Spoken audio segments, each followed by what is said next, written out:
Hisham, thanks for doing this. We've known each other a very long time, Yep. and you're now in the quite choice position of being Chief Strategy Officer at EPF. But I want to discuss something which is a little bit off the norm from this podcast typically with you, because normally I talk to people about investments and entrepreneurship and leadership, but obviously investments and entrepreneurship deals with the top line, which is incoming income, right? Yep. But a lot of people, bizarrely, they don't do enough in terms of planning for their financial futures, for their retirement, and it comes sooner than expected. Yes. And this is Malaysia's conundrum, because as I understand it, Malaysians generally don't have enough money for retirement. That's correct. And they're living longer, and they've got healthcare costs to look after, and they've also got their dependents to take care of. Yep. So if we can we start with a snapshot from you in terms of Malaysian retirement positions from the perspective of EPF? Okay. How bad or how good are we? Okay. First of all, thanks for having me. It's always a pleasure. How bad? Well, let me put it this way. EPF is supposed to be the retirement fund for the private sector. So you have the public sector pension, you have the private sector that's covered by EPF. But when you think about the number of people who actually fit that description, okay, somebody who actually goes to work 9 to 5, earns a salary, they get deductions for EPF and SOCSO and HRDF and what have you, right? That is currently only roughly about 8.4 million people. Okay, so 8.4 million plus the civil service, about 1.6, we have close to about 10. Okay. Right? That leaves 6 million people who aren't covered by anything. That's the working age population, That's right? the working age population that's actually in the labour force. If you talk about the working age population as a whole, that's close to 24 million. That's the grey economy, the freelancers and the gig guys, right? Not necessarily, no. That would be the students. That would be unpaid family workers. Mothers, for example. Mothers. Yes, housewives specifically. Housewives, so yes. There's roughly about 2 million housewives, I believe, who are not working. There's another 3 or 4 million students who are, they're still studying and, they're not covered by anything. So out of adult population of 24 million, we only have about 10 million who have any kind of coverage. And obviously, if you're not under this system, you're not going to accumulate savings for your retirement, right? Obviously, we've been talking, I know EPF has been talking a great deal about adequacy. Coverage is one issue, adequacy another. Adequacy, of course, is whether you actually have enough for retirement. And the basic standard we use for that is what we call the basic savings requirement, which is basically the minimum pension for 20 years. So 1,000 ringgit a month for 12 months for 20 years comes up to 240,000 ringgit. But, in this day and age, nobody can live on a minimum pension. Who can live on 1,000 ringgit a month, especially in KL? Impossible. Yeah. So what we've done is that we've talked to University Malaya. We have a center that we actually fund. And what they've done over the course of the last 3 or 4 years or so is actually try to enumerate how much does it actually cost to live in various cities at the minimum standard. So we're talking about basically literally just above the poverty line. When we talk about not nutritional deficiency, but also, you're talking about community engagement, have a little bit of savings, have a little bit of entertainment for a while. So this is adequate, standard of living. Typical lifestyle issues are makan at the door. Yeah, I know. I mean, you could argue about $10 haircuts versus $30 haircuts, right? For example, or $15 cups of coffee versus exactly. $5. Yeah. So you try to take the minimum of that and take living expenses into consideration as well, and the number comes up to 580,000 ringgit for KL. Wow, 600,000 ringgit. Close to 600,000 ringgit. So that's about 3,000 ringgit per month, which is the minimum per person, right? Minimum for one person. Well, what we've done is we looked at it from. Well, you can do that from a single person. You can do that because what we did was we based it on different household sizes and household types. So this one, I believe, is based on a senior couple. So it's close to about 3,000 ringgit per month. For a couple? For a couple. Okay. And that's as it stands now, not accounting for inflation? Not accounting for inflation, not accounting for investment. And it's only for 20 years, right? you still have tail risk. And what I mean by tail risk is that there's always a risk that you exceed those 20 years. I mean, Yeah, so you live beyond 75. you've lived beyond 75. So the numbers right now is that roughly about 95% of women and about 90% of men will actually reach retirement age, right? 50% of them will reach the median life expectancy, which is 73, 74 for men and about 77 for women. But a significant portion of those cohorts will actually exceed 80. So you've got roughly about 40% of women and about 30% of men who will actually exceed 80 years old. So nearly half of those guys who live to retirement age will pass 75 years old. Will pass 75 years old, and I think at least 1/3 will pass 80.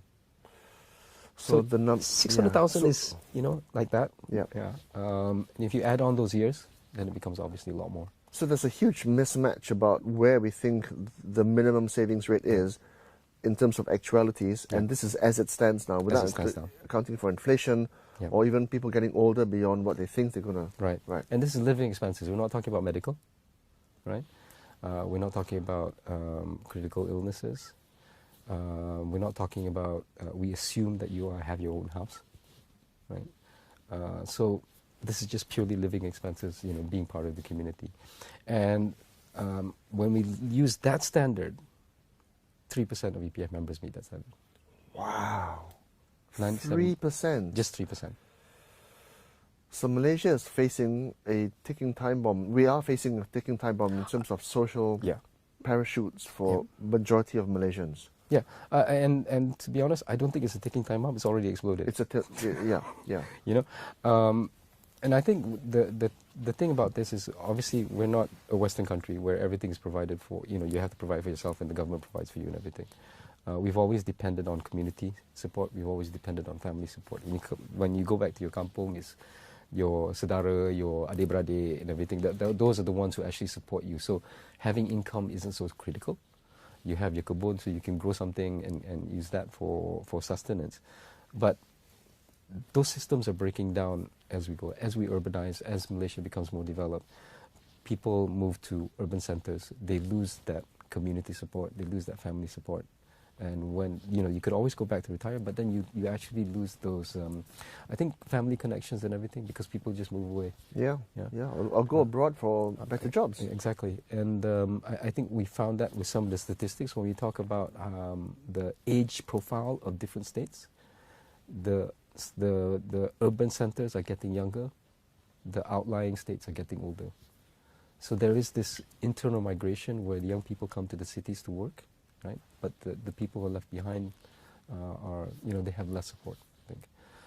So it's, we're dealing with a few trends here. I think one, obviously aging is one of them, but also, you're talking about, changing patterns of economic behavior and all that. So, people are getting married less, they're having less children, and again, so you're losing that. That hurts the community support. Correct, correct. And you lose that because a lot of people just rely on the children. Your children is your retirement plan, right? And if you have less children, obviously the demands on them will be a lot greater.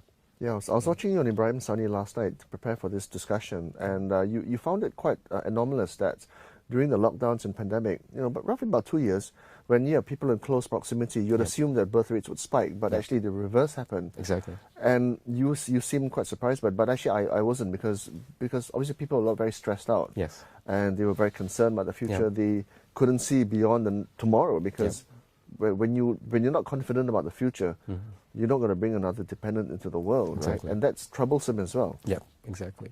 And it's expensive. It's expensive. It's very expensive bringing up children. Again, going back to the numbers that we were talking about, because we looked at families at different stages of life and with different dependencies. So the minimum expenditure amount that a family needs over a given month goes up by roughly about between 900 to 1,000 ringgit per child. Per child.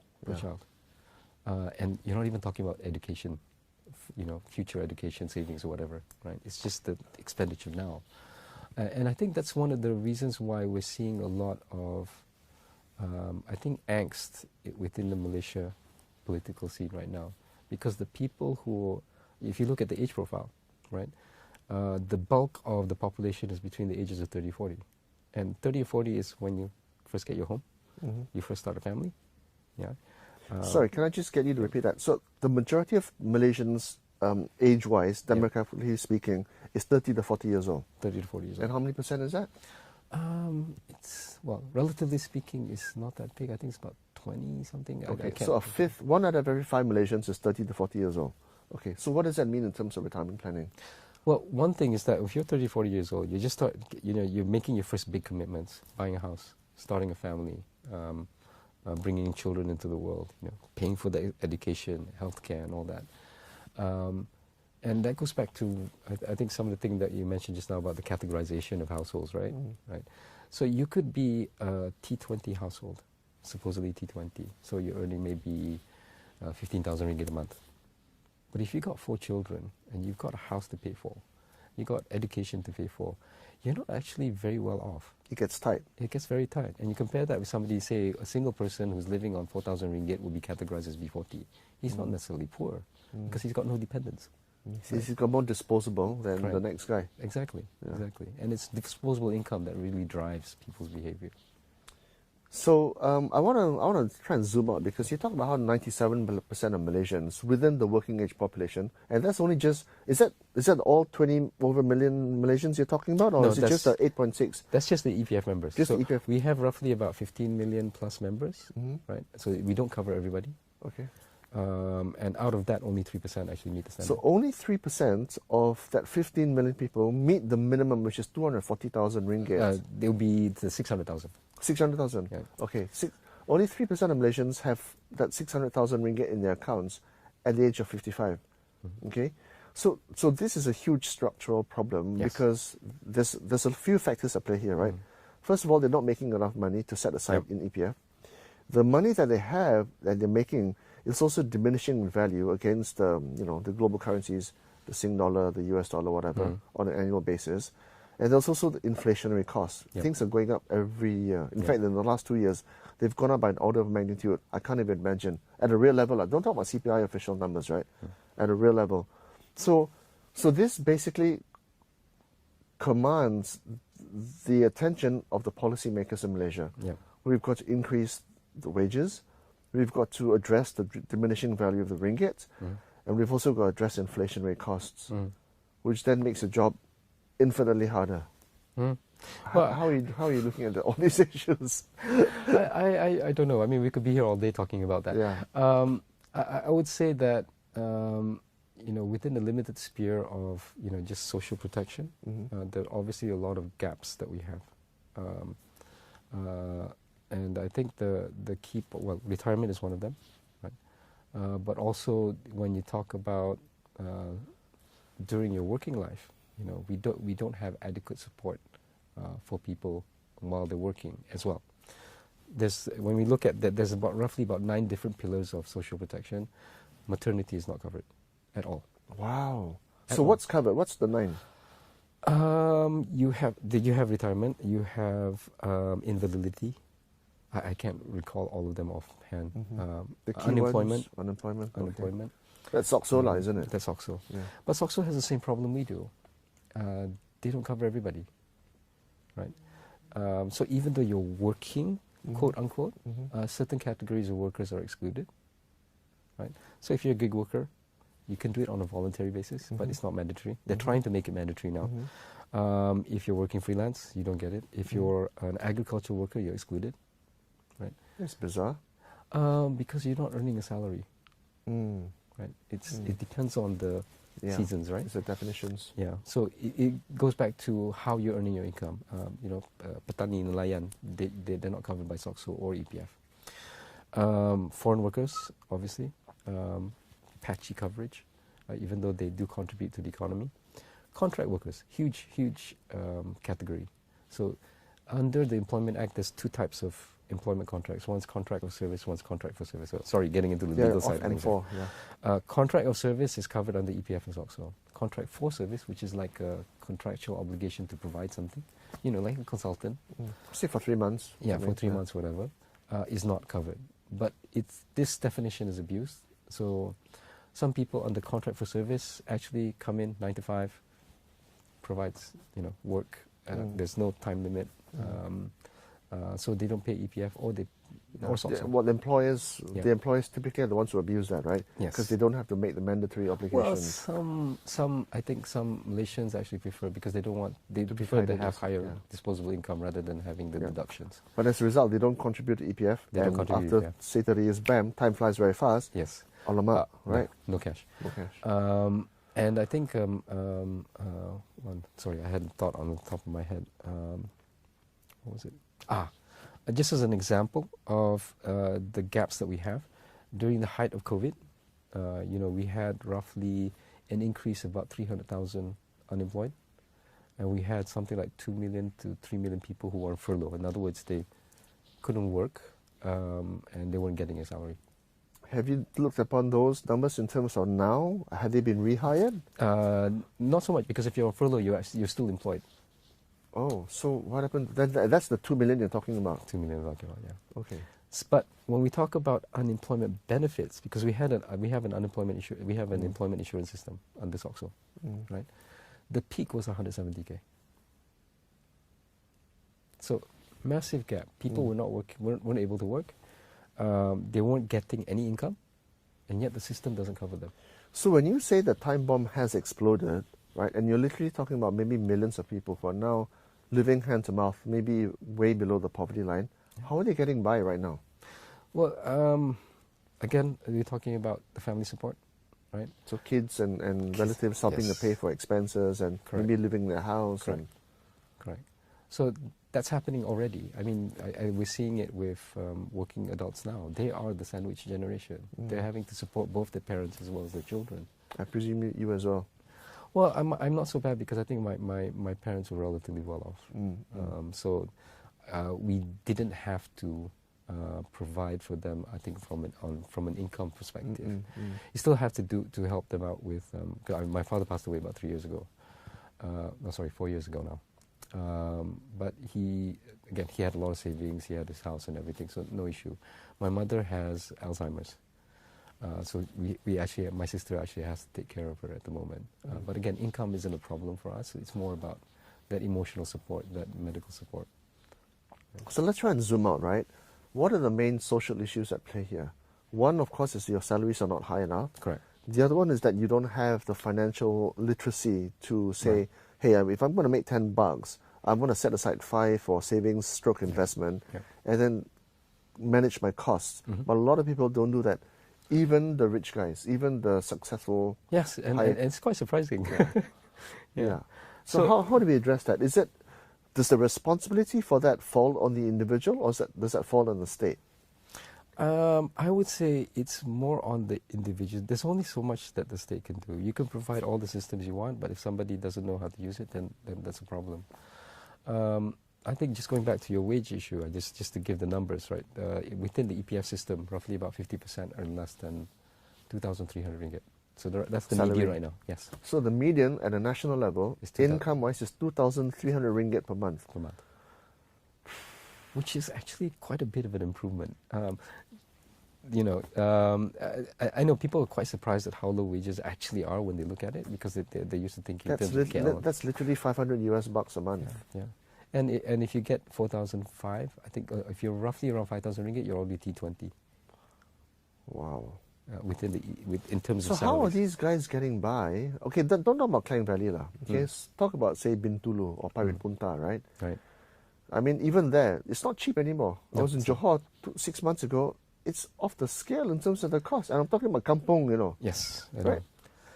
Spillover from Singapore, but that's a different story. But do you know what I mean, right? Yeah. Yes. So how? I think one is that despite the fact that salaries are low, the growth is actually fairly strong. Wage growth? Yes. It is. Because the base is so low lah. Yes, the base is low. Okay. So, and of course we've had the economic reopening, and I think people are going out to work again, and things are starting to open up, and wage growth has actually been fairly strong. The 2,300 ringgit we're talking about median, I mean, that's today. To me, that's very encouraging, because 3 years ago it was under 2,000. Oh. Right? So, progress is being made. Even though, we're still a low-wage economy, we're seeing progress, I think, especially at the bottom end. And I think it goes back to what I was saying just now about the 30 and 40, right? Where we find growth the slowest is actually in the middle. Mm. So we find good growth at the bottom, we're finding good growth at the top, but growth in the middle, basically around just above the median. That wage range area. is what? 3 Roughly to... between 2,000 ringgit to 4,000 2 ringgit. to That's 4? where the growth is the slowest. And these are the guys that are stuck in middle management, or No, not I even mean, middle management. They're not even middle management. I mean, just to shine a little bit of light on the reality of the Malaysian labour market, right? Only about 20% of the labour force has a degree. Actually, a bit less, right? So even when we're talking middle management is already T20, right? The median Malaysian worker is somebody with SPM, right? Probably been working for 15 years. Well, that reality is a propagation of the realities, because if you don't come from a background where you can pay for an education, it's unlikely that your children, your progeny, can also pay for an education because you're stuck in that band.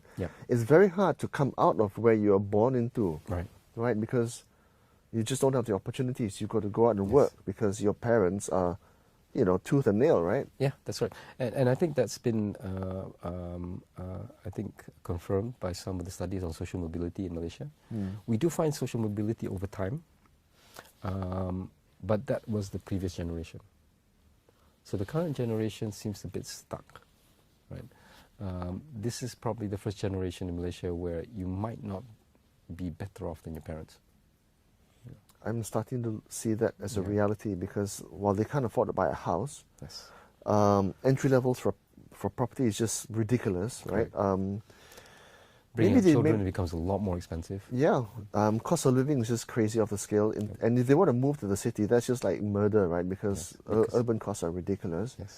Maybe they don't want to buy a car because they've got public transport, and which is pretty good, and maybe Grab is a thing for them as well. So that's maybe that interplays as well, right? Possibly. So the current generation have been really, really hard. Yes, they do. Not compared to my time, I think yes, it's much harder today than it was. And our parents, because we are roughly the same age, right? Our parents, even though they didn't make a lot of money, they could afford to buy a house. I mean, the house I'm staying in was built in 1972. It cost 20,000 ringgit in those days.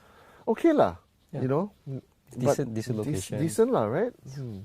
Well, not crazy value-wise, right? Yeah, I know. I think my parents bought their house at around 40,000 ringgit. Of course, back then people thought they were crazy because it was way in the outskirts. But now it's right in the middle. Ada tanah lah, right? Yeah, ada tanah and all. So what do we do? Because and that's at a very, very small, granular, domestic level discussion we're having now, right? But then when you zoom out and you look at the ringgit in terms of other national currencies, we lose, I think, at an average basis, 1 to 2% of value against the Sing dollar every year. That's deliberate. That's deliberate. Okay, that's another big discussion in terms of exports and Malaysia's income. Well, it really has more to do with Singapore's monetary policy, nothing to do with us. But that, I wouldn't compare against the Sing dollar. Yeah. Okay. So let's compare against the US dollar, right? Okay, it's been fluctuating, but generally speaking, it's been decreasing in value against the dollar, and we even hit 4.75 to the dollar. Literally 6 months ago, we've come back to about 4.25. 4.5 now. But then Mahathir pegged it at 3.8. Yes. And at some point we were 2.5. Yes. So over the long term, we have been losing value against the reserve currency of the world, right? Yes. And that also is troublesome. Well, that is not a problem unique to Malaysia. It's a global problem. It's a global phenomenon because the dollar has been strengthening against everything. With very, very few exceptions. I mean, Hong Kong obviously pegs to the dollar, so they've been keeping up. Singapore's monetary policy actually requires them to actually appreciate against reserve currency, so they're actually gaining as well. But most other currencies have actually fallen in tandem. We're roughly average, I think, in terms of depreciation against the dollar. So it's not that bad. At a global level. At a global level. But we're still all falling against the dollar. Yes. Even though the dollar itself is a bit shaky and a bit fragile because its debt levels are off the scale. But that's again another discussion, right? Another discussion. Okay, so the lesson to Malaysians is that skill up, get an education, earn more money, and therefore be able to put more money into your retirement savings, right? Yes. Is that the discussion, generally speaking? I would say only partly true. Getting a degree doesn't mean you know how to manage money. Right? Okay, so there's two parts, right? Make more money and manage your money better. Yes. Okay. So getting the income is one thing, and we do know stories of high income individuals. They just can't control their Profligate. commitments. Yeah, spend too much and then end up with nothing at retirement. Yeah, lifestyles move quickly, more quickly than their Yes. income Correct. increments. Yeah. Correct. So it's actually a societal problem, and it goes back to how our brains work. And they use this technical term. They call it hyperbolic discounting, which means that you don't discount future events. You discount future events more than you do the present. Or in other words, we have a presence bias. Yeah. So basically, you spend more money now. You or don't think of the basically, future. You Basically. don't plan for the future. Because it's too far away. It's a different person that you're talking about. You at 40 or you at 50 is a totally alien concept to somebody who's 20 years old. Absolutely. Right? Because you have no conception of what that's like. Right? And you can't figure out, you don't have enough life experience to understand that these things need to be planned for way ahead. But then equally, the guy who's at 40 years old, who's made VP, who's made SVP, right? And he's maybe on 20,000, 30,000 ringgit a month. Yes. And he can't figure out at 60, my income drops to zero. But he should, Yes. because he's been around the block at least once by the age of 40, right? Or he should. Yes. He should, right? Yeah. But why don't they? I think the realization only hits, when you get closer to retirement. So when you hit your mid-40s, you start realizing, oh no, the kids are out. Your commitments start falling off. You've partially paid off your house. You've got your kids in hopefully going through university or at least going through secondary school. Assuming you see the light at the end early, of the tunnel, I think, in terms of commitments. And then you suddenly realize, okay, what do I do next, right? And that's when the panic starts setting in, I think. And going back to what we're talking about, taking time out, we have 1 million EPF members who are aged between 45 to 55, who have less than 50,000 ringgit. Sorry, a million members, 45 to 55, who have less than 50,000 ringgit. Wow. So these are the ones whose alarm bells are going off already. Yeah, and because go back to only 3% qualified, but if you look at the rest of the distribution, the inequality is huge. Is there a possibility that there could be a silver lining here, in the sense that I know Malaysians who also don't contribute to EPF for various reasons, but who have other assets outside, maybe even offshore? Who knows, right? Yeah. Is that too much of a stretch to assume that there's a generality, or is that a minority? It's a minority. Yeah. Because we know roughly about, I've seen some of the figures on inequality in terms of wealth distribution in various funds. We know about property. There is a lot of inequality there as well. They're even higher than EPF. What do you mean property inequality? I don't understand. Basically, if there's, I believe, something like 8 million dwellings in Malaysia, right? But the highest, I think, in terms of value, you're basically talking about Klang Valley, Penang, maybe. Even JP isn't that expensive, right? So you got extremely high prices in certain areas, and in other areas, you can't sell a house, no matter how much you try. Can't sell. Can't sell. It's the same house in, say, Kuala Terengganu versus in KL will probably be about 3 times difference in price. Oh, yeah. You're talking about the disparity in values between rural and urban, right? Right, correct. Yeah. And obviously, if you're holding a house in KL versus holding a house in KT, I mean... You're basically underwater in a big way, right? Yeah.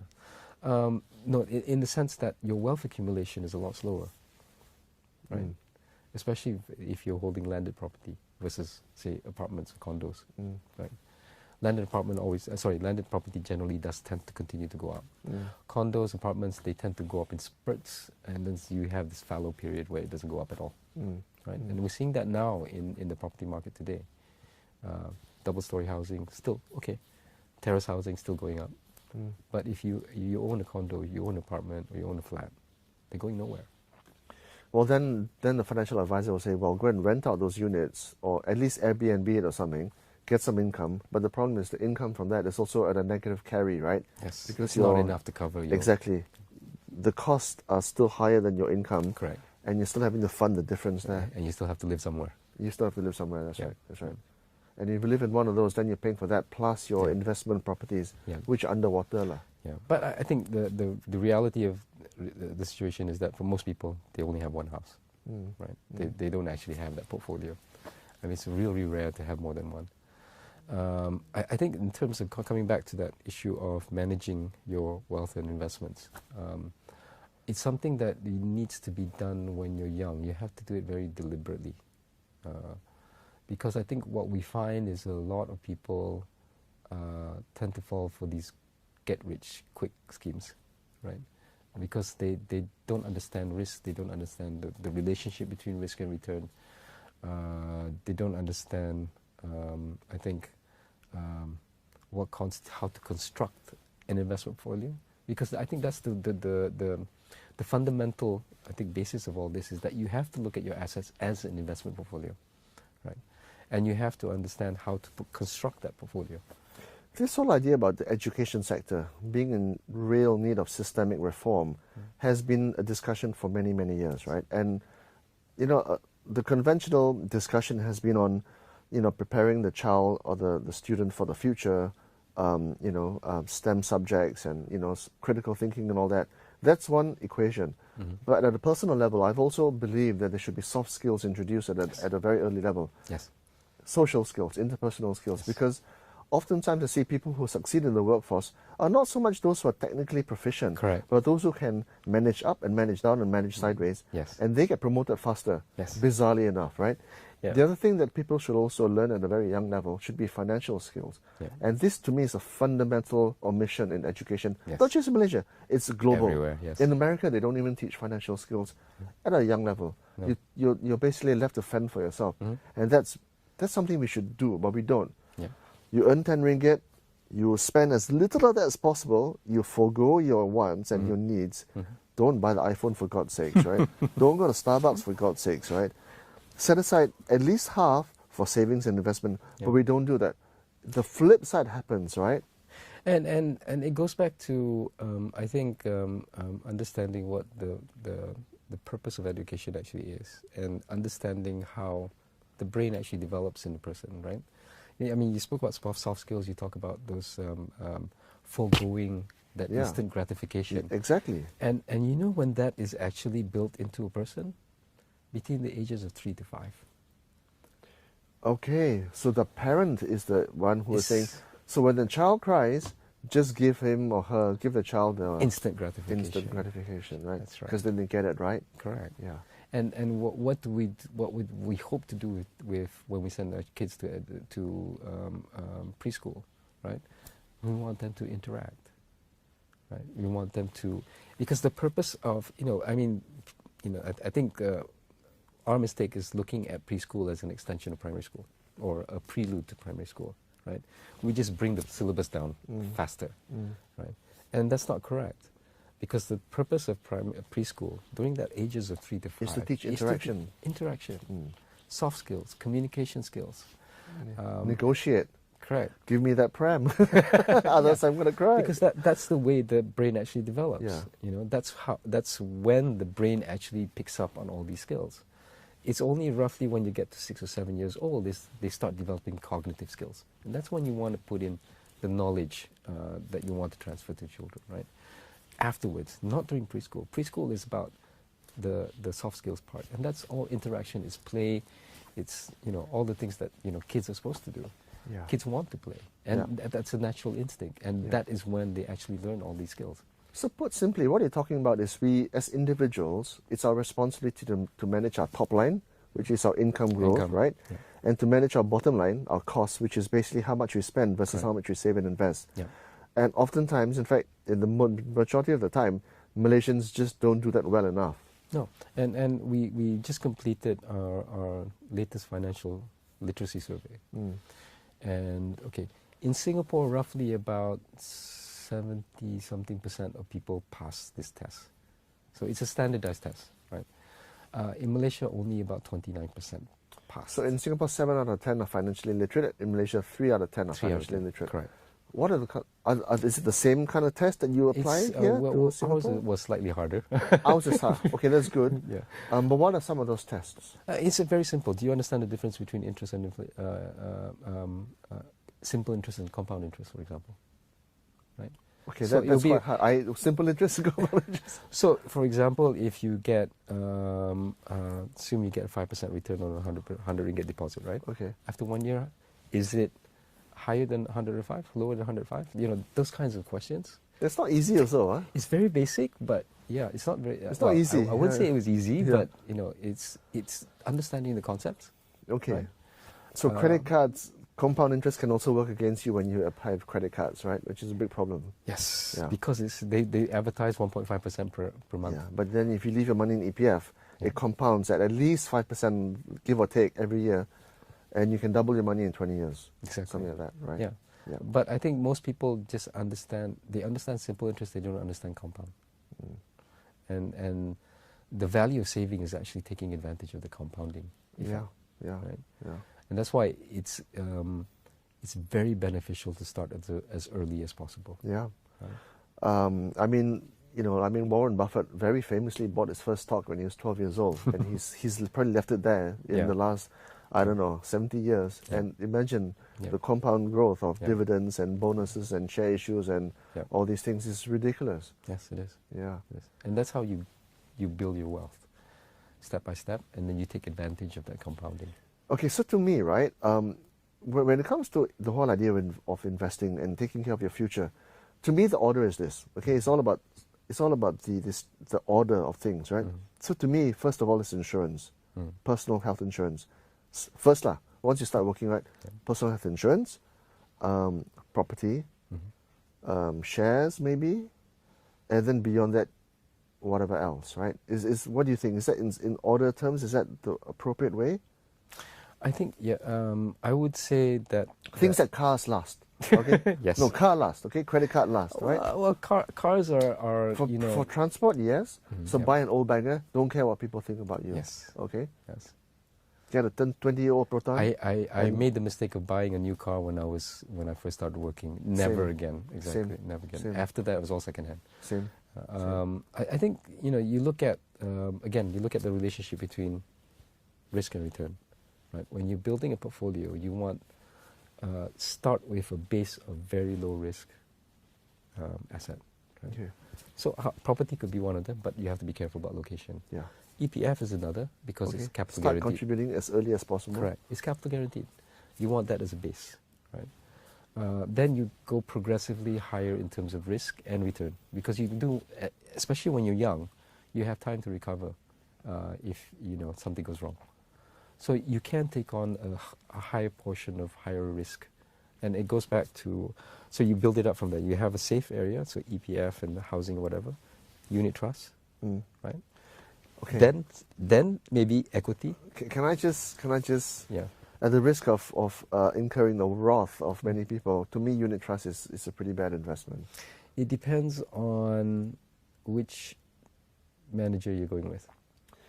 I would say ETFs are ETFs are pretty good. ETFs are pretty good. The reason I've got something against unit trust, and again, as you say, it's different. It's the different manager, right? Yeah. It's the cost structure of unit trusts. They charge you too much. Of course. Yeah, but ETFs, as you say, charge little as nothing. Yes. Which is good. Yeah. So if you buy a unit trust and you're paying the manager 1.4, 1.5% a year, even when the value drops, that's unfair. Yes. Right? Yeah. That's unfair. You got entry charges, you got management charges, you got exit charges, you got switching charges. Yes. Way too many charges. Yes. I don't like that. Yes. I know. So ETFs is obviously one big. The opposite of that, lah. Yeah. Exactly. So I would build it based on those. You could look at certain unit trusts with better alpha, depending on your risk appetite. Right? And then and then maybe about 5% you start going into other stuff like gold or Bitcoin or whatever. Those are this is the money you can afford to lose. What about things like stocks and all that? What's your view on that? Well, I'm barred from trading, so. Of course, yeah. Unfortunately, right? Yeah. So, but yes, you can, especially if you're looking at decent dividend yield, right? You could take a look at high growth stocks, especially if you're younger, right? Just take a view, put it in, do your research, But I find that to be very time intensive. Unless you want to do that full time, it's better off going into an ETF. Yeah, well, but for me, I mean, again, I mean, this is my personal recommendation, is that you have to pay as much attention to your retirement as you do your health, Yes. you know, caring for your loved ones, because it's your responsibility. Because Correct. if you're not liquid, Yeah. you can't take care of people, you can't take Yeah. care of yourself. Yeah. So it's your responsibility to look after your financial health as well as your physical health, right? Yeah. And that means you have to study those things. Yeah. Study the property market, study the share market, Yeah. study the crypto market, Yeah. right? And understand what's at stake. Yeah. And And if you don't understand something, please don't invest. exactly. But you must, because if you don't, then you end up at age 55 with less than 50,000 ringgit in your account, and that's problematic. Yes. You can't take care of yourself. Yeah. Because I think fundamentally, I think our internal view is that given the numbers, we're trying to cover as many people as possible. Okay. The reality is that most people will never reach an adequate level of retirement savings within the EPF system, right? So from a policy perspective, we need to fill in the gaps, right? So I think the ILO World Bank schema has, they call it a multi-pillar system. So EPF is pillar 2. This is a contributory retirement savings. Mm-hmm. LTAT is the same. SOXO is a totally different branch, it's social insurance. And then you have PRS above that, that's a pillar 3. Mm-hmm. And then you have other forms of savings with pillar 4. We do not have pillar 1, which is it's a contributory pension. Okay, it's a voluntary one. Not necessarily voluntary, I would say it's a mandatory one that covers everybody. We don't have a pillar 1. We have a very small pillar 0. Pillar 0 would be tax-financed support. Okay, like in the Western countries. Like in Western countries. Okay. So there's no national pension. There's no national contributory pension. So those are the first 2 pillars of a full retirement system. Because we've got the civil service pension structure on one side, you've got the EPF on the private sector side, Right. and you don't have a national level, which is why some people fall off in between the cracks, right? Correct. The grey economy and Right. all that Correct. stuff, right? Right. So which direction is the EPF moving? Is it towards pillar 0 and pillar 1? We can't do pillar 0 because obviously we're not tax finance. I But think you can, right? I mean, you could. we could manage the money, but we No, can't EPF do it. can't do that, but Yeah. at a country level, they can At a country consider level, it, yes, right? of course they can.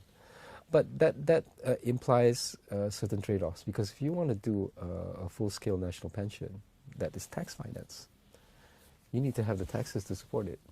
Which we don't, Which because we don't do have a too narrow a tax base. Yes, we have very narrow tax base, and even then, I think the tax rates are fairly low relative to what Europeans do. That comes back to the question of, do we want a European system? So let's talk about the European system for now, right? Because the European system, a bit like Australia as well, Yeah. very high tax rates, Yes. but in return you get fantastic services, right? Public services, Correct. including housing, including social welfare systems. Correct. Well, can Malaysia consider those structures? I don't think we as a society are ready for that, Okay. because you go back to attitudes. How did they come up with the system in the first place, right? And if you look at the genesis of the social welfare state in Europe, it really was a result of the Great Depression, Okay. right?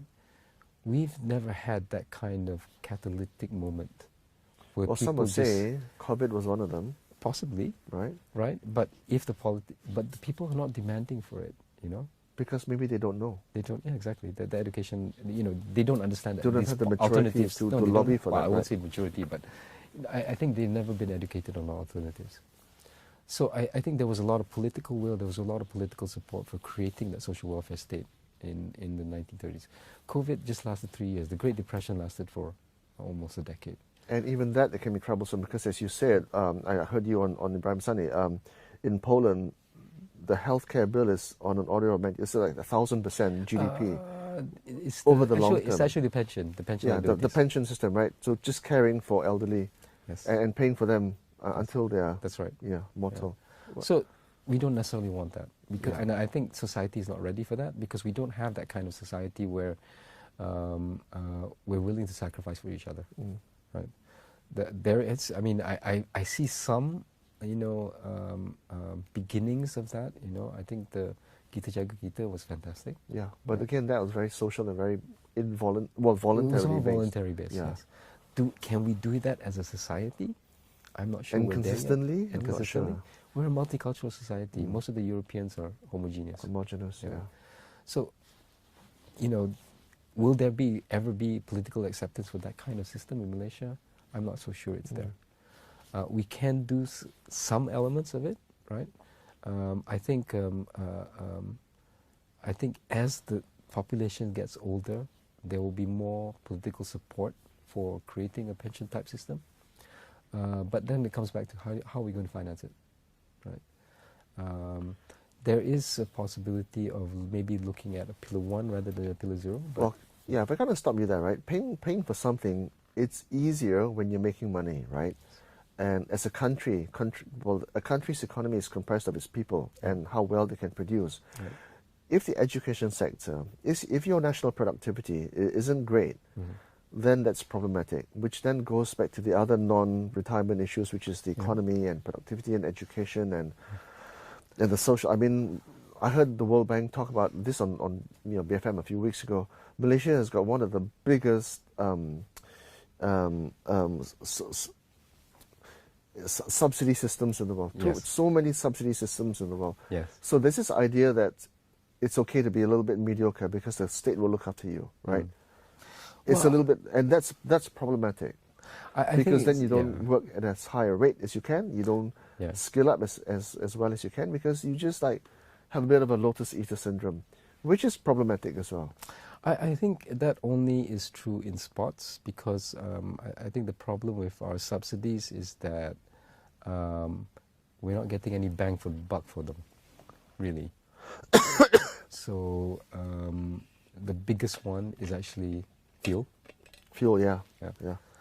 Which is totally misdirected on the one hand, very badly targeted on the other. It's not targeted at all right now, is it? I think in the sense of you're looking at the target beneficiaries. Who are you actually trying to help? And because it's universal and because of the nature of petrol, it's actually benefiting higher income households more than it is lower income households, right? You could try to target it. I think that's probably a bad idea. It's going to be troublesome. Can I just talk about, and I know this is going to irritate a lot of people, but the easiest comparison is, say, Singapore, right? Singapore, at the height of COVID, they basically threw money at COVID. They didn't have to borrow any money because they had it in their savings, right? And they spent billions. And they had a lot of savings because they're able to produce at a very high rate. And I mean, in terms of their GDP, for such a small country, their GDP is slightly higher than Malaysia, which is incredible because it is basically the size of, Butterworth and Penang, right? And for them to produce at such a... So their education levels are off the scale. Their salaries are off the scale. They're able to produce at such a high rate, and therefore they can put money aside, and therefore they can pay for these things. Malaysia is quite the opposite. We can't afford a lot of things because we just don't have the ability to produce at such a high value. I have a rather jaundiced view of productivity, but we could have a much longer discussion about that. Some other day. But if we could afford it, we can pay for it, and we don't have that ability because we're just not good enough. Well, I think it depends on what form of savings they have. I mean, the reason I think Singapore has been able to accumulate all those reserves on the government side over the course of this year is it's really a philosophical difference, I think, in terms of how to manage the economy. I don't necessarily think that having lots of savings is good on the national level because you're not necessarily utilizing it because getting a bit technical here, but generally savings is equal to investment, right? And the way Singapore has done it all this while is that those investments happen outside of Singapore, right? So your savings are actually generating income for somebody else, not for you, right? So I there are pros and cons to that kind of approach. So I wouldn't necessarily say it's better or worse than what Malaysia has done. I think the problem that we could have done the same thing, right? Because in Malaysia's case, the savings were private, not public, right? We could have actually utilize private savings to actually do the same thing. In other words, the government could borrow the savings that aren't actually doing anything and actually help support the people during that period of time. But because our laws on government borrowing are so restrictive, I know I think MOF was really struggling to come up with ways to actually finance support for the people during COVID. Yeah. Whereas in Singapore it was a lot easier because they had a government with a supermajority. So part of it is political as well. It's very much political. Yeah. So in terms of addressing these, basically what is essentially very bread and butter issues for everybody, right? Yeah. With the exception of very few people. After having studied this area for so many years, and there's a lot of resources being poured into it. I mean, your brain alone is a huge contributing factor to this whole area, Hisham. I mean, very few people are as smart as you are, and you've been spending a lot of time in this issue. Where's the move? Where's the direction going? Where's the structural reform happening? I don't know. Well, I think I've been involved in policy making for 6-7 years now, and I think a lot of the issues goes back to how do you approach problem solving, and are you actually asking the right? Because it's very important. Are you asking the right questions when we talk about solving problems, right? Are you doing or identifying the correct root cause? Because a lot of the time what I see from our policymakers is that they address symptoms. They don't address the underlying problem or disease. And when you just address symptoms, you're not actually solving the problem, you're just papering it over. Okay, give examples. Affordable housing. Very simple, right? You'll notice that regardless of whether it's the opposition or the government, and of course vice versa, they switch places and everything, the solutions that the government generally comes up with all revolve around financing. And the reason the reason for that is because the federal government has almost no power over housing. Okay. Property is a state matter. Property is a? Property, land, is a state matter. Okay. Under the Constitution, the states have authority over land matters. So when you look at why is housing so unaffordable, right? Break it down by the cost, and you can look at what the individual cost factors actually contribute to that increase in cost, right? Yes, building materials have gone up, but then they've come down again, right? So building materials is not really a key issue. It's not about IBS, right? Industrial buildings and all that, right? We do have problems in terms of productivity because there's a lot, and that's a totally screwed up area of how we manage foreign workers. I don't want to get into that. Yeah. That's a long story. Yes. Another long story. Yes. But fundamentally, it goes back to land cost and land acquisition, right? How much you know how much is a parking lot in Selangor costs? It's roughly about 50,000 ringgit. Stupid money. So if you're talking about a double-story terrace house, about 400,000, roughly about 25% of the cost is the 2 parking lots in front of the house, right? So that gives you an idea just how much the land cost is embedded there, right? And I think, and then you go back to why is land so expensive, right?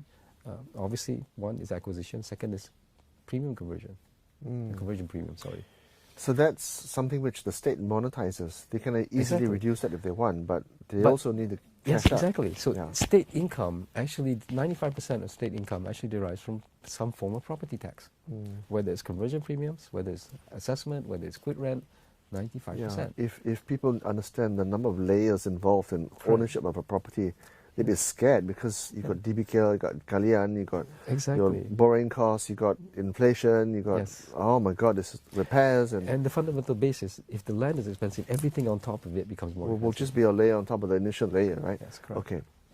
So when we talk about creating affordable housing, the root cause is that you have to reform state finance. Can that be legislated? I don't know. Probably not at a federal level. You have to do it at the individual state level. Because state by state. Yes. That's going to be like childbirth. There's no national land code. I mean, we've got some forms of cooperation around land matters at the federal level, but fundamentally, property is a state matter. So to me, there's all these huge issues which are at play here, and which pretty much are almost immovable monoliths, right? It then falls upon the individual to say, look, let me as an individual take charge of my own outcomes, right? Yes. Let me take care of my top line, earn more money, Yep. and diversify your income sources, either by entrepreneurship or by having additional gigs or whatever, right? And at a bottom line, right, level, cost management, forgo a lot of the frivolities because you can't afford it and shouldn't pay for them, and then save for the future. If more people can do that, there's less responsibility on the state and people like yourselves in EPF to solve their problems for them. Yeah. Well, I think that's twofold. One, you do have to actually earn enough to actually do that. Yeah. So then again, yeah, it comes back to the salary issue. Yeah. But then if you do earn enough, then yes, you do need to take more responsibility for it. the other thing that's happening as well, which you talked about, is the movement away from community-based care at retirement level, from your sadari, right, to a more structural thing. So that movement is happening already. It is. How does it look like? Okay, the top end, I think we're starting to see a lot of changes. There's retirement villages, old folks' homes. People, developers are actually starting to look at aged care developments. Okay, can I just say, in Penang, where I come from, there's 2 or 3 developments, right? Yeah. They're quite nascent. Yeah. The one that I saw at Penang Turf Club, they're not bloody cheap, man. The No, they're not. cheapest is 8,000 ringgit, okay? Per month, yes. Cheapest, okay? Yes. And even that is still cheaper than what the models they're following in Australia and other places. Correct. So again, if you don't have the financial means, that's Yes. out of your reach. Out of reach, yes. And So- 1 year is 96,000, huh? Yeah. And what happens if, as you say, they live beyond, say, 10 years? Yes. That's $1 million there, man. Yeah, just like that. Just like that. Yeah. So that's the top end.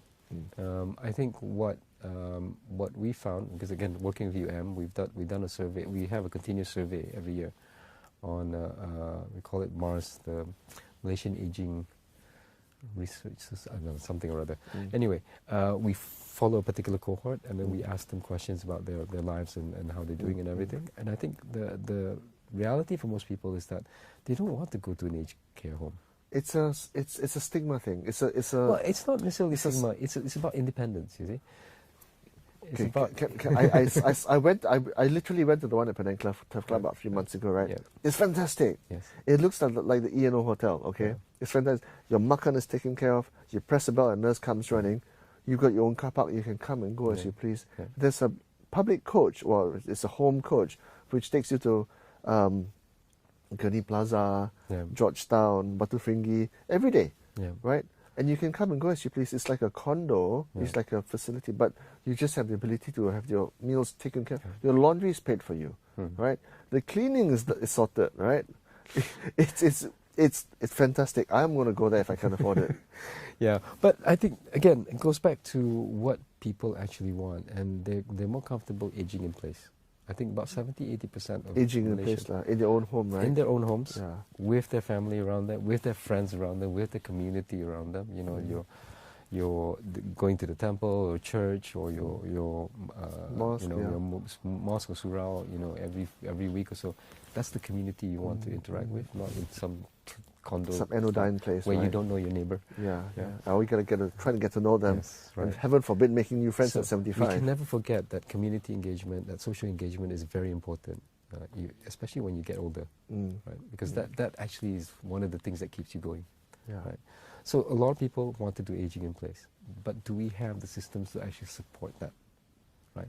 It's starting to come up. I mean, I was at SGMC the other day, and they do have basically a visiting service. So the nurse and the doctors will actually go down to the house and do the checkups and everything.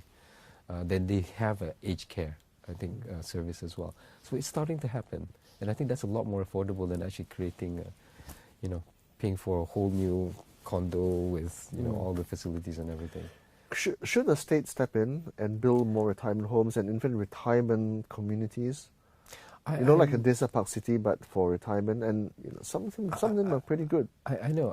I don't think it's okay, because we've seen that in other places as well. But again, I think that social engagement is important. If you just put a whole bunch of old folks in the old folks area, then you lose a lot of the connection with what's going on from the around you. home. You want young people around. right? You want kids who kids and working Running adults. around, yeah. You want to have that engagement. So I think it's more about creating a space for the elderly within each community rather than trying to create wholesale retirement villages, right? Yes, it's more efficient, because everybody's one place. You got the doctors and nurses or whatever, and the carers there. But you lose a lot of the value that the elderly can actually bring to a society.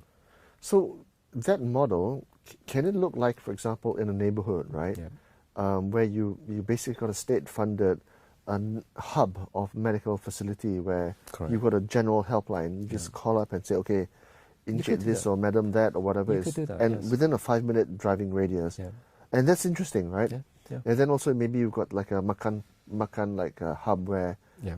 community meals can be prepared Yes. and then issued, or you can come to the canteen as well. Yeah. So that is interesting. That is. I mean, that's workable. That would be easier to pull off. And I think wouldn't that's it? what Singapore has done with the HDBs. They Okay. don't create retirement villages or whatever, Okay. because the elderly are part of the community. Already as well. anchored there, right? That's correct. Okay. Right? And they have those community spaces for them. And how would the community pay for that then? Higher taxes, or is it state funded, or? You could have a little bit of both, I think. But it's more because that in itself, when we talk, because this is supposed to be a podcast about investment, right? Yeah. That itself is already an investment opportunity. If you can create services like that, there is a market out there for it. And you could find private sector to pay for it, right? Yes. That would be interesting. Yeah. And I think that's one thing that we're missing. We think of aging as a problem. It's also an an opportunity. opportunity as well, Yeah. right? And I think EPF is actively looking at it. Khazanah is actively looking at it. We're looking for areas these are growth areas for the future. That aged care part. I think facilities for the elderly, medical devices for the elderly. These are all real growth areas that have you could put capital to work there. Yeah, the other thing that I wanted to talk to you about, which I was listening to earlier, is the idea of health, right? We have a lot of too much attention is being placed on healthcare costs and all these instruments that basically try and address your health problems when you're old. Yep. But I don't feel that enough attention is being placed on being healthy when you're younger. Yes. Which is a big problem. Yes. Because we don't have enough facilities for sports or for parks. Yes. We don't have the culture of being healthy or Yes. being athletic or sporting when we're younger. Because if we were healthier when we're younger, then we won't have so many health problems when we're older. Correct. Right? Correct. So again, we address the symptoms or the root causes, the outcomes. We don't address the root causes. Right. That's right. So I think I'm encouraged by what's happening. I think the youth of today are a lot more Health conscious? they're a lot more health conscious. Avocado costs are going through the roof, right? Well, that's the Yeah, particular yeah. segment of society. But I think running has really taken off. Cycling has really taken Fantastic, off. Yeah. fantastic. People are really engaged in terms of physical activity. And I'm hopeful that generational change will eventually, come with lower costs for us as a society. But that's not to take away from the problems of today. We still have roughly about 17% of the population who are diabetic. We have over a third who are overweight or obese.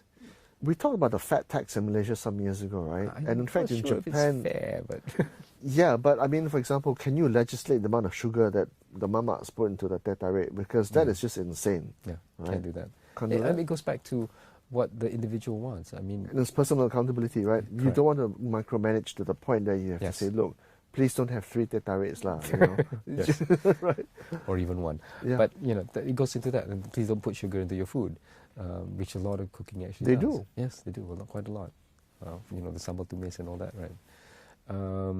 So it's that consciousness, I think, and I think again the youth of today are a lot more conscious about these things than we were in our generation. We Yeah. just went whatever. So we've talked about a lot of things, Hisham. Can we summarize, can we try and TLDR the discussion we just had in the last 70 minutes, which is basically, what should people do? I think Let's categorize that, right? Yeah. What should people do, and what can policymakers consider? I think from individual perspective, one is take stock, figure out what your goals are I think not necessarily just for retirement, but for any financial goal that you might have, whether it's for education, whether it's for, you want the bucket list travel, but also for that retirement, which is extremely important. You have to set aside something for medical. Trust me, when you hit 70, you need to have your knee replaced, or both of them, and really work towards those goals. Because if you don't set goals, you don't work towards them, right? And if you do have goals, even if they're really wild, eye in the sky. I mean, I never thought I'd be where I am today, when I was younger, right? Sometimes you do get lucky, but even now when I'm thinking about retirement, I'm thinking I don't have enough. Okay. Wow. Okay. Well, then I used to ask people this, right? What's your number, right? Yeah. So I because I think you start realizing just how many things can go wrong. Okay. Let's just do a little segue, right? Yeah. What should be an ideal number? And don't be afraid of scaring people. Okay. So I think for most people on the ground, you're probably talking about somewhere in the region of between 600 to 1 million ringgit. Most people, for most people, I would say that if you're looking at it from the point of view, I'm living in an urban environment. My kids probably not staying with me, or they might move somewhere else. If I'm just living on my own with my spouse, somewhere between 600 to 1 million. You can get cheaper if you have, you can balik kampung and stay small village, and you have the community around you that can help support you. It'll probably be a lot lower, because the food's not so important, the travel's not so important. You could probably get those numbers down quite substantially. But if you're living in an urban environment, I think 600,000 to 1 million will be about right. Okay. Yeah. 500,000 to 1 million. 500,000 to 1 million, more or less. And of course, to people, take stock, set goals, and be aware of where you are, right? Yeah. At a policymaker level? I think at a policymaker level, I think first we need to address the gaps. Try to get as many people covered as possible, because we know adequacy is not realistically achievable, right? We need to also look at what happens when people do fall through the cracks, create that floor. But essentially, that floor is extremely important. And it's not just at retirement, you're also talking about during your working life. So the elements there, the key risk factors for a lot of people, one is unemployment, second is maternity, the second is child support, right? So those three elements, if you can take care of that covers most of people's needs. And I think that takes a lot of pressure off people. But, you have to have that deliberate policy of actually looking at life cycle risk. And what would be a feasible solution for policymakers for just those three key areas, which are not covered right now, right? Yeah. Unemployment, maternity, and childcare support. Okay, so unemployment, I think, I've had some discussions with OXO about, whether it's feasible to extend EIS to the informal sector. Employment insurance, yes. That's one possibility. I think for maternity, obviously that's something that's not covered at the moment. Anything that we do there would be fantastic. I think child support, some of it is actually covered under the, what do they call it now? Sumbangan Tunai Rahmah. So now it's family based. Yeah. So you get more if you have more children. But I think if you can strengthen that, for example, if we repurpose the fuel subsidies into more support in cash. There's quite a few billion there, actually. Yes, about 20 odd billion, I think, at the moment. Yeah. Stop getting those people who own Bentleys filling with RON 95. That's unfair, man. Yes, exactly. And stop those Singaporeans from filling up in their Porsche Cayennes with RON 95 as well. Yes. That's unfair too. Yes. Yeah. Because, fundamentally, you don't need anything higher than RON 95 anyway. Having RON 97 is... Yeah. I think one idea, a friend of mine actually proposed was, let's introduce RON 92. Thailand is RON 92. Yeah. It's not bad. Yeah. You get a bit juddery sometimes, but boleh jalan lah, Jalan. Most of our cars actually. My Kapcha is fine with 92, yeah. Exactly. In fact, I think when I was in Laos, they were running 85, 84. That's okay too. Yeah, of course. But everybody with a 2-litre car, they're not going to go with 92. Exactly. Yeah. Yeah. So that's one way of doing it. But fundamentally, I think the fuel subsidies definitely have to go. We have issues with climate change already, right? And that's just going to get worse.